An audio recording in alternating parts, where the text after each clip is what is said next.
Welcome to ABC campus. हमारा subject है कैफ 3 बिजनेस लॉ। इसमें आज हम कर रहे हैं free consent and void agreements का चैप्टर, जिसमें हमारी ये फर्स्ट वीडियो है। और हमारा टॉपिक होगा कॉन्सेंट, स्पेसिफिकली कॉन्सेंसस एडाइडम, जो कि ICAP स्टडी टेक्स्ट 2020 के चैप्टर 4 से लिया गया है। And I am your facilitator Kashif Adeel.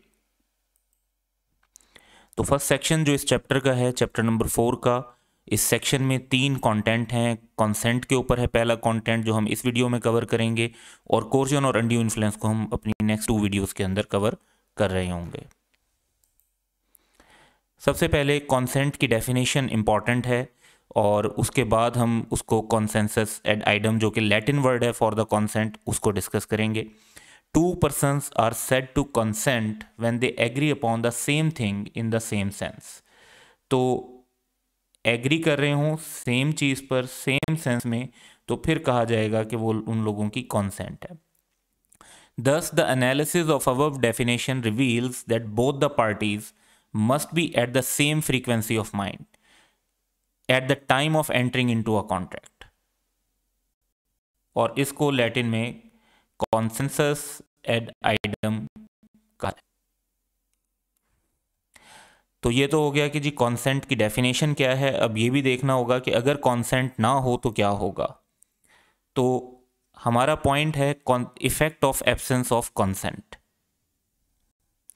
तो अगर कॉन्सेंट ना हो तो एग्रीमेंट वैलिड नहीं होगा और इन्फोर्सेबल बाय लॉ भी नहीं होगा। The effect of absence of consent is that the agreement is not valid and is not enforceable by law. अब इसको हम इस सिनेरियो में देखते हैं। आजम हैज़ 1 आल्टो एंड 1 कोरे car. He wants to sell कोरे। उनमें से एक कार को वो सेल करना चाहता है। Babar does not know that Azam has 2 cars. Babar offers to buy Azam's Alto for ₹400,000। Azam accept the offer thinking it to be an offer for his कोरे। अब यहाँ पर आप ये डिफरेंस देखें कि बाबर के जहन में जो कार है वो आल्टो है, जबकि आजम के जहन में जिसकी डील हो रही है वो कार जो है वो कोरे है। तो यहाँ इस पोजीशन में थोड़ी सी एक आप कह सकते हैं कि मिसअंडरस्टैंडिंग है, और दोनों पार्टी सेम चीज़ को सेम वे में अंडरस्टैंड नहीं कर रही। So Azam accepts the offer thinking it to be an offer for his कोरे। Here there is no identity of mind in respect of the subject matter, hence there is no consent at all, and hence there is no agreement। क्योंकि दोनों parties जो है वो same frequency of mind पर agreement नहीं कर रही। दोनों पार्टीज जो हैं एक्चुअली सेम चीज़ पर एग्री ही नहीं कर रही। सो आगे चलते हैं। अब जो हमारे लिए ज़्यादा इंपॉर्टेंट कॉन्सेप्ट है वो कॉन्सेंट से ज़्यादा इंपॉर्टेंट है फ्री कॉन्सेंट। कि चलें जी, पार्टीज़ ने समझ तो लिया कि जो बात हो रही है वो किस बारे में हो रही है, लेकिन उन्होंने जो अपनी रजामंदी दी, क्या वो फ्री माइंड के साथ दी? उन पे कोई ज़ोर ज़बरदस्ती तो नहीं थी। So the consent is said to be free when it is not caused by. अब यहाँ पर ये चीज़ ध्यान में रखिएगा कि ये जो 5 पॉइंट्स आगे लिखे हुए हैं, इनको हमने आगे जाकर डिटेल में कवर करना है इंडिविजुअली, और इनमें से हर आइटम पर हमारी एक सेपरेट वीडियो होगी। तो यहाँ पर इसकी टेक्निकल डेफिनेशंस भी उन वीडियो में कवर होंगी, इनके सारे इफेक्ट्स भी वहाँ पर कवर होंगे।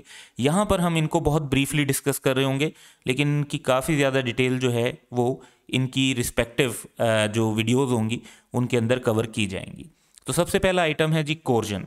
तो coercion basically physical pressure, assault और थ्रेट होता है कि किसी को डरा धमका के कॉन्ट्रैक्ट में एंटर करने के लिए कहना, वो कोर्जन होगा। इसी तरीके से मॉरल प्रेशर या मेंटल प्रेशर हो to take unfair advantage in a contract, तो वो अनड्यू इन्फ्लुएंस कहलाता है। ये उन पार्टीज़ में होता है जिनमें आपस में कोई ताल्लुक होता है। फ्रॉड में एक फॉल्स रिप्रेजेंटेशन की जाती है with an intention to deceive.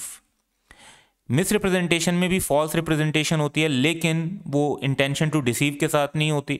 It is normally while believing it to be true, के पता नहीं होता लेकिन एक स्टेटमेंट गलत दे देता है एक पर्सन।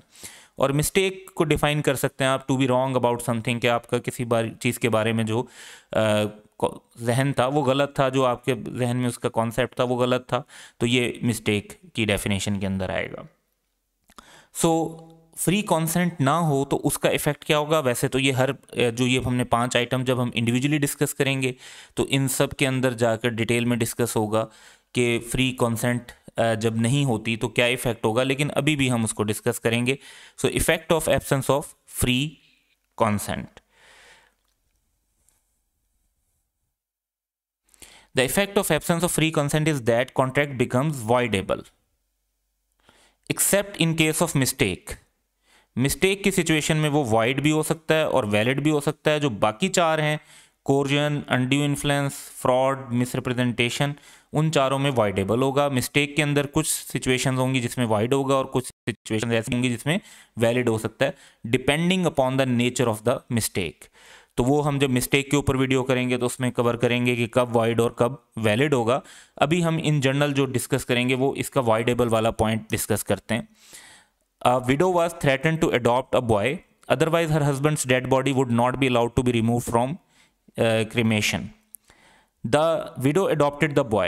अब she accepted. अब यहाँ पर अगर आप देखें ऑफर एंड एक्सेप्टेंस है, कॉन्सेंट भी दे दी उसने, लेकिन उसकी कॉन्सेंट फ्री नहीं थी क्योंकि उसको प्रेशराइज किया गया था, थ्रेटन किया गया था. तो यहाँ पे कोर्जन एक्सरसाइज हो रही है. But later applied for cancellation of adoption. अब बाद में उसने जो है ना अप्लाई किया कि जी एडॉप्शन को कैंसिल करना चाहते हैं, कॉन्ट्रैक्ट को पूरा नहीं करना चाहते. Held that the adoption agreement was voidable at the option of the widow as her consent was not free and was caused by coercion. तो बेसिकली जो रिजल्ट निकला वो ये निकला कि कॉन्ट्रैक्ट जो है वो वॉइडेबल हो जाता है मोस्टली जब कॉन्सेंट फ्री ना हो. मिस्टेक वाला सिनेरियो थोड़ा सा डिफरेंट होगा, तो वो उसको उसकी वीडियो के अंदर हम कवर कर रहे होंगे. So that's all for today. Have a good day.